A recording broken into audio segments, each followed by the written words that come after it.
प्रबुद्धवमूर्ति विनोदकारी पलपन विसरे नहीं जो विसारी जुगल चरण सोल चिन्ह जेह नजर समीप रहो हमारी एह।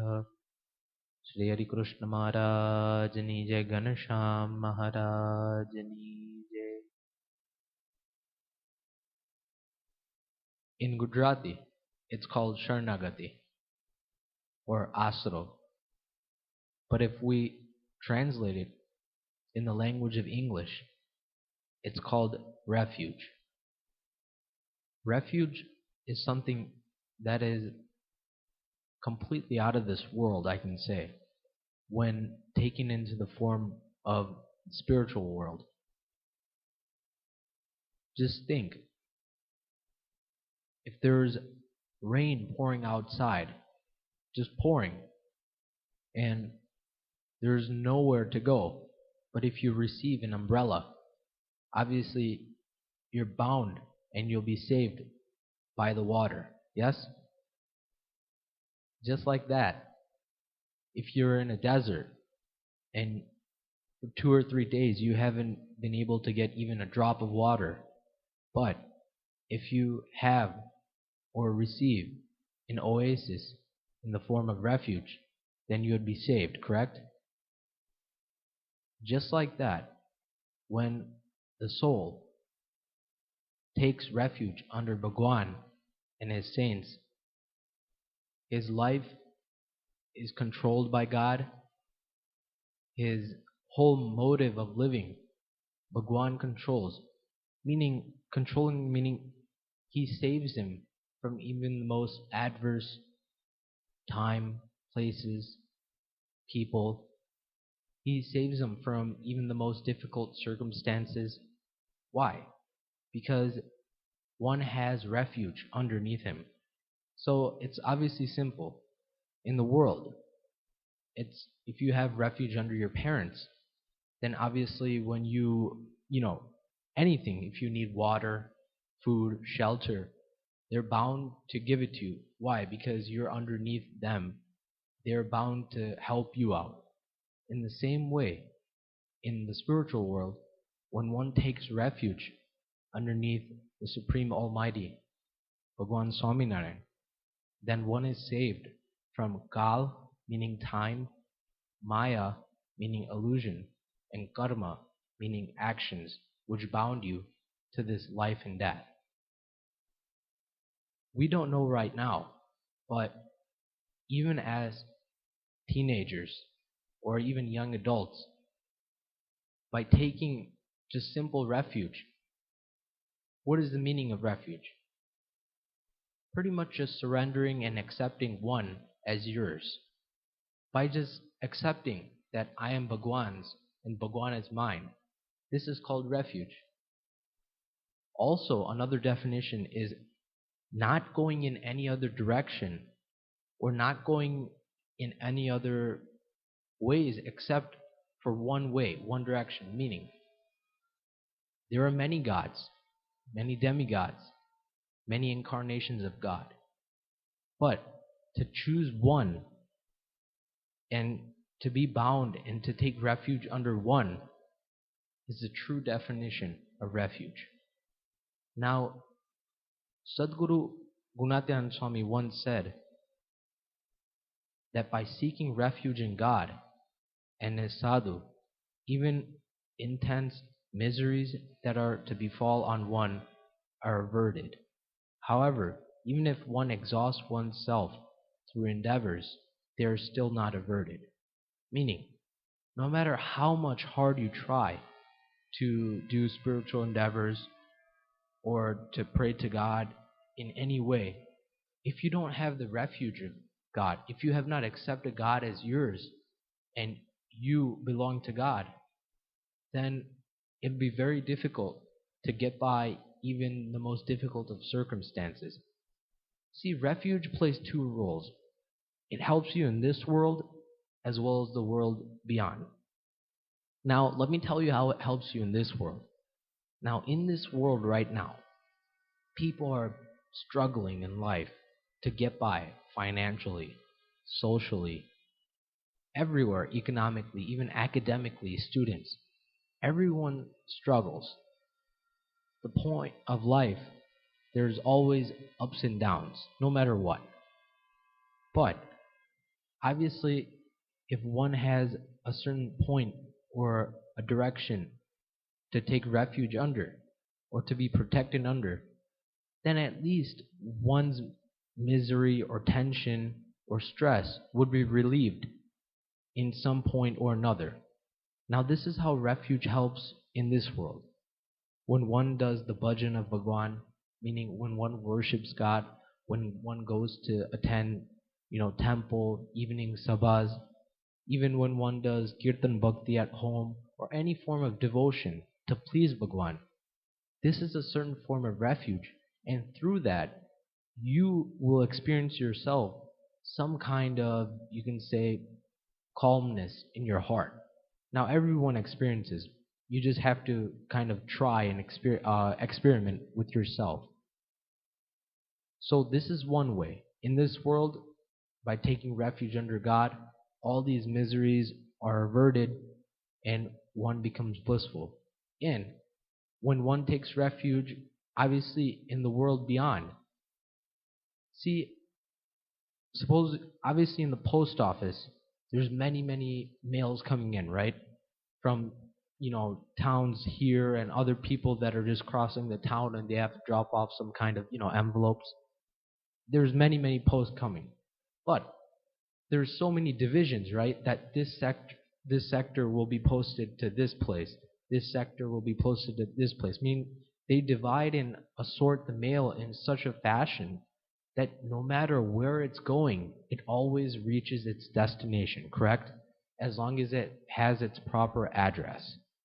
If there is one number in the zip code, or not even the zip code, the home number, suppose the real actual number is 1452 Wynn Road, but person puts 1482, it's going to reach the wrong address, correct?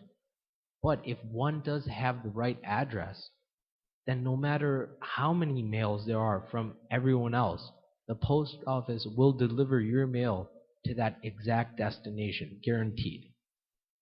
In the same way, when you accept refuge underneath God here in this world, and accept that I am Bhagwan Swaminarayan's and Bhagwan Swaminarayan is mine, then when you leave this body, when you leave this materialistic body, this temporary body, and when your soul gets out of this body, then your soul has a destination because it's taken a refuge. And the destination is Akshardham, the divine abode of Bhagwan. So those are the two ways that refuge helps out one in this world and the world beyond. But now I want to get a little deeper into philosophy. Now in Vachanamrut, to be exact, Gadada first chapter, 33rd Vachanamrut, Muktan Swami is asked a question. Now Swami is asked many questions, more than any other Sadguru you can say in the Vachanamrut. But this question is really particularly very important to all of us. That's why I've chose it out, and it also relates to our topic.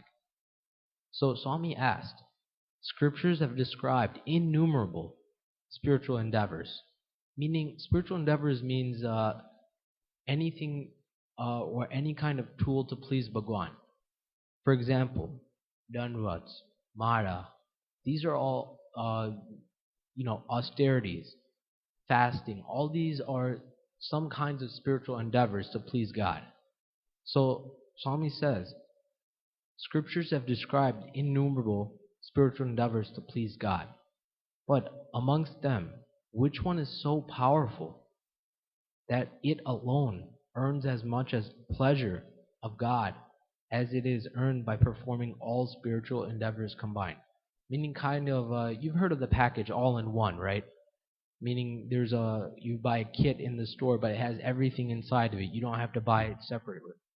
In the same way, Swami is asked a question similar to this where show us something, Bhagwan, that will combine everything, because there's so many endeavors, there's so many tools to please you. Patrol is something that will combine all of them in one particular fashion so that we can reach you. So Bhagwan gives his answer, and it's flawless. Accepting the firm refuge of God is the single greatest endeavor amongst all endeavors for pleasing Bhagwan. Refuge. This is not a physical aspect. This is something that's mental and spiritual. Refuge. Now, if you come to Mandir and if you listen to Katha and if you do Seva and you do all kinds of things, you are a Satsangi. That does not mean completely that you have refuge under Bhagwan. More than that, how is your mental status? What do you believe? Do you believe Bhagwan to be yours? Why I'm telling you that it doesn't completely mean that you have taken the refuge of Bhagwan by just coming to temple is because it becomes a habit. Just like how, we go, you start going to Mandir or you start doing Seva or you start doing anything.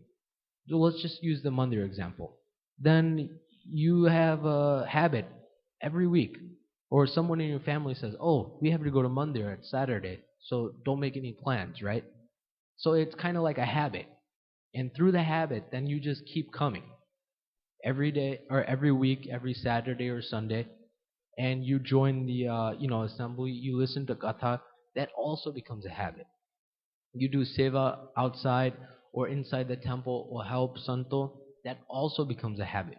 Why? Because you're mentally used to that.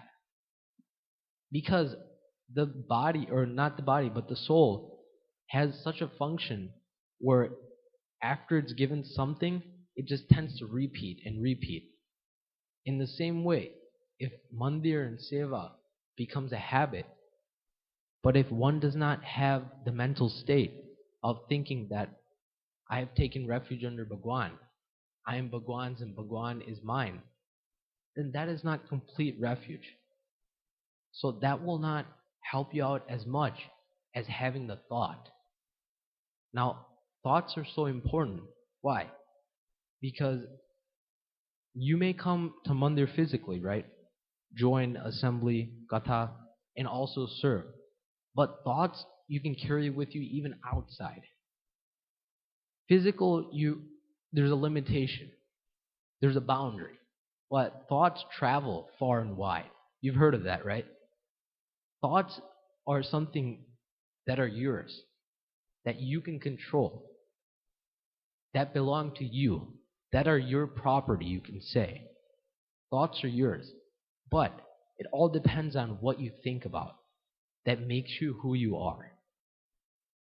Great saints in the past, or even right now in the present, they're great not because people worship them to be great, not because they sit on a high platform and people think of them as being great. No, because of their thoughts, because how much connection and refuge they have underneath Bhagwan. And through them, God Himself makes them great in this world, we can say. So thoughts are such important tools in one's life that if one uses thoughts to a positive direction, then one can be elevated in such a high spiritual state that no one could even imagine. Even when you come to Mandir and you're sitting next to a Hari Bhagat and they think of you as just being an ordinary Bhagat, you just do Seva, listen to Katha, a nice Satsangi. This is what people believe, but no one can read your thoughts. But if you have such kind of great, vichara, it's said, then in Bhagwan's eyes, you've become great. So this is what we have to do after coming into religion, is to guide our thoughts in such a way. But the first step is to make our thoughts related to this topic which I'm talking about, refuge. When one understands, when one accepts that I am Bhagwan's and Bhagwan is mine, Look at how easy you've made it for yourself, right? I mean, before you accepted yourself that I am my mother's, I am my father's. Yes, you are. They have given you birth. I am my brother, I am my sister's. Yes, that is your believing oneself to be one's families, brothers, sisters, mothers. That's all great. But beyond that, to think of oneself to be God's, to accept the refuge of Bhagwan, is something that's different. Now, there's three types of refuge I want to go through with you today, so you understand and you can at least accept one of them, so you can move forward in your spiritual life. Number one is blind faith. Number two is affection for God. And number three is understanding. This is all in this Vachanamrut that I have said, Gadada, first chapter, 33rd. Now, in brief, I'm just going to explain. How is blind faith? What kind of refuge is that? Well, a person who has a blind faith in God, such a person, even if Bhagwan comes down and tells him that I am not Bhagwan, please do not worship me, he would not accept that because he has blind faith. Just like an example I want to give you. Imagine there's a brick wall right in front of you, and beyond the brick wall, you have seen and you know that there's a diamond behind the brick wall. Now, you're trying to reach for that, but obviously there's a brick wall in front of you. Now, people are coming and saying, what are you doing with this brick wall? Why are you standing in front of it? Why are you trying to destroy it? You tell them there's a diamond behind it. You don't know? They don't believe you, and they believe you to be crazy. But you know, you have that faith. Even if it's blind, you know that it's there. You know there's a diamond there. In the same way, in the same exact way, no matter who comes in your way, your family, your friends, your school, anyone, bad people, evil people in this world, they come and tell you that Bhagwan Swaminarayan is not the supreme God. You do not accept their words, but even more than that, you have blind faith that no matter whoever tells you, even the greatest individual, even the most highly spiritualized person comes and tells you, you have such blind faith that you accept Bhagwan as to be Bhagwan Swaminarayan, to be the supreme entity and to be the Avtari of all avatars, or meaning the head of all incarnations, you can say. Now, this is blind faith. Affection is the second one.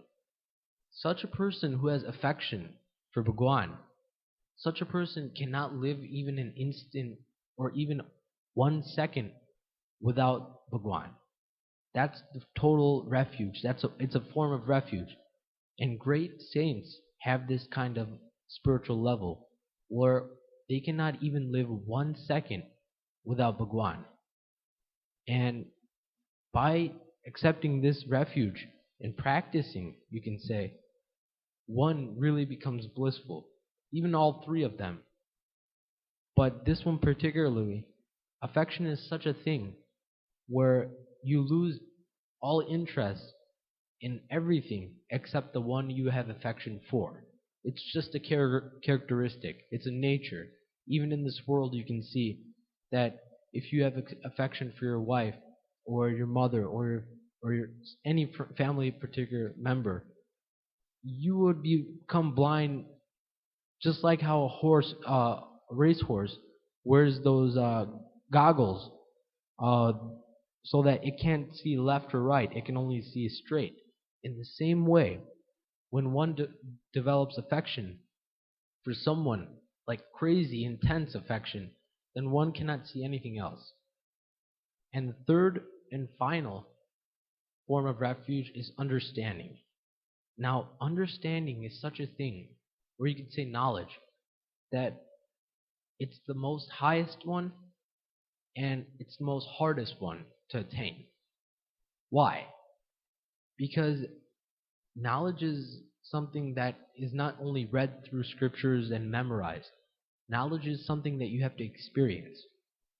Knowledge is something, understanding Bhagwan to be the creator, destroyer, and sustainer of everything. Understanding Bhagwan to be supreme. Understanding that Bhagwan is everywhere in each and every atom. Understanding Bhagwan is beyond this Maya, this illusion. Understanding that Bhagwan is everywhere, omniscient. Such kinds of characteristics, such kinds of forms of knowledge are very difficult to attain. But after once attaining them, one can never fall from the path of spiritualization, or one can never, meaning there's no other obstacles that can take you down, and you'll always be with Bhagwan. Even these other two forms, blind faith and affection, they're also great, but understanding is the highest form. And even in Vachanamrita, Bhagwan has said that I like the devotee who is gnani, or who has knowledge of Bhagwan, Atma, meaning the soul, and Maya, illusion. You must have knowledge of all three. Why? Because there's major distinctions, but beyond that, when obstacles come, you know how to avert it. That's why such a person with understanding is very, very dear to Bhagwan. Now, let's put philosophy to the side a little bit. And I want to actually give you an example, a live example, during the time of Bhagwan Swaminarayan. Now, Bhagwan Swaminarayan had many, many saints, particularly around about 3,000 saints, and even more devotees during his time. Now, out of his devotees, there's also many, many people against Bhagwan. What he did, how he did it. Bhagwan Swaminarayan was such a Bhagwan, such a God, that he did not ever use physical violence, or he did not do anything physical to hurt anyone or to change anyone. But he did it through his characteristic, or his character, his moral fiber, his achar, it's said in Gujarati. And through that, people changed. His aura was great. His divine persona was completely different from this world. Due to that, even the most sinners became the greatest of devotees. And now I'm reminded of a devotee by the name of Jobampagi. Now, in that time, Jobampagi, in the time of Bhagwan Swaminarayan, Jobampagi was such a sinner, such an evil person, that what he did was he killed people, murdered people, we can say. Right now, murdering is such a evil thing, but even in such an area, even in India, even in such a land, even when Bhagwan was around, in that time, that person, he was a killer. He robbed people, and he did the worst things, alcohol, meat, everything. He did everything possible, the bad things. Now, by his name, even people would become scared and run away from the village he was in, because they were scared that he might loot them, or he might even kill them if they refused to give up anything. So they would run as far as possible. But at one time, Jobampagi came into the association of Muktanand Swami. And through the association of Muktanand Swami, after doing all these evil sins, he took the refuge of Bhagwan Swaminarayan. He gave up everything, and he became a staunch devotee. Now, when did this all happen? When he associated with Muktanand Swami. But what kind of lectures did Muktanand Swami give him? To take the refuge of Bhagwan. When he accepted Bhagwan Swaminarayan to be his Bhagwan, to be the supreme Bhagwan, the ultimate Bhagwan, when he accepted this matter, then after his life changed. When he met Muktanand Swami, it didn't mean that he had taken the refuge of Bhagwan. But after listening to the talks of Muktanand Swami, after thinking and after accepting the refuge of Bhagwan, his life changed. And how did his life change? Now let's look at a before and after. Before, he was a killer. He killed, even it said that he killed newlyweds when they were walking or when they were crossing to another village. Newlyweds, he would kill newlyweds and he would rob them from their jewelry and everything, gold and money and everything. And he would run away and go to a different area and kill someone else in the same day. There's such stories like that. He robbed people. He was a sinner. He did the most evil things. That's before. And after accepting the refuge of Bhagwan Swaminarayan, after associating with Sadguru Muktanand Swami, it is said in the scriptures, it is written that if he accidentally killed an ant, just by accident, if his foot went on top of it and he killed an ant, he would do a fast that day. Such a person, such an evil person, completely changed his life around, or his life was completely changed around by accepting the refuge of God.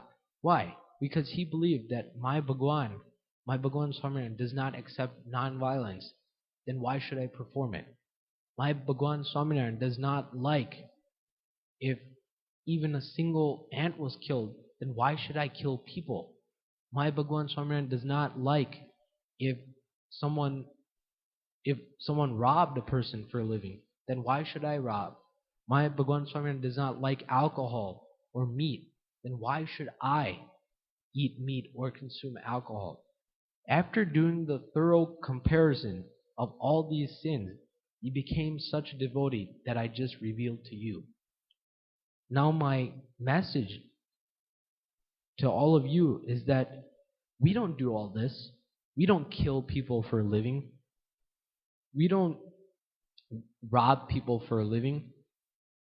Sure, we may have habits that are not associated with the spiritual world, but it's not like the ones that I told you. So then, let me ask you a question. If you accept the refuge of Bhagwan, is your life going to go forward or backwards? Obviously, after looking at this example, it's not going to go backwards, it's going to go forward. It's simple because it's right in front of you. Then why not accept Bhagwan as your refuge? Why not take that umbrella and put it over your head so you don't get wet in the form of illusion or maya? Why not use that oasis to consume that water so the blazing sun does not dehydrate you and kill you to death? Why not?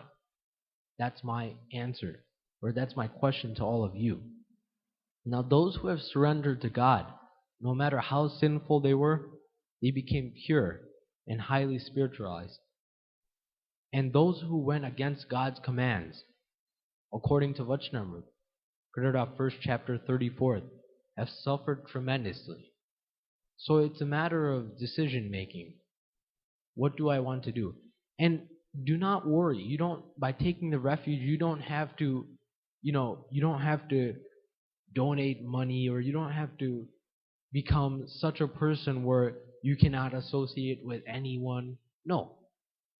Refuge, as I explained earlier, is just accepting that I am Bhagwan Swaminarayan's and Bhagwan Swaminarayan is mine. After this thought process starts to continuously repeat in your mind, automatically Bhagwan will come to protect you even in the most difficult of circumstances. Why? Because you have accepted him. He has to. Just like if you have an insurance company and you pay your premium, if you get into an accident, they have to cover you, right? Because you pay the premium and you have accepted that this is my insurance company, So I have to, even if I have to pay the premium, but the insurance company says that this person is dedicated to us, so we have to cover his accident fees. In the same way, Bhagwan will cover you in any form, in any way, as long as you accept him to be yours. Lastly, I'm reminded of a small example. Now, we all know the lion is the king of the jungle, correct? So, regarding that, I'm giving you a story. Now, one day a lion was walking in the jungle, and lions' footprints are very big, right? So there was a little muddy water and a little bit of water, or a little bit of soil that was very soft. So as the lion was walking, a lion weighs a lot. So it started making its footprints, right? And then it went off somewhere. So a goat came, and it was late night, and the goat was lost in the jungle. It was scared too that it didn't know where to go. So it saw the footprints of a lion. So the goat knew that the lion was great, and the goat also feared that if the lion sees me, then he might kill me, or something bad might happen. But knowing that the lion is the king of the jungle, what the goat did was sat right in one of the footprints of the lion. So as the night went on, fierce animals like the cheetah came, cougars came, snakes came, bears came, and they all were hungry. And they came one by one, and they said, after encountering the goat, they told the goat, "We're going to eat you." The goat, what the goat did was just put one of his footprints up and showed that it is sitting underneath the lion's paw. Seeing this, each and every animal, the cougar, the bear, the snake, the cheetah, all without saying anything went off, not even harming the goat. Then, when day broke, the lion came back in that direction and saw the goat sitting on its footprint. The lion was not upset, or was not even in the mode of consuming the goat, but was actually pleased that the goat had accepted the lion's refuge and accepted him to be the king of the jungle. So in the end, the lion guided the goat back out of the jungle and was free. Now this is a simple story of refuge. How? Simple. The form of paw or the lion is in the form of Bhagwan. The goat is us. And all those fierce animals are Maya or illusion. Like evil people in the world you encounter every day on a daily basis. Even things like alcohol or meat or even any bad habits. These are all forms in the lion.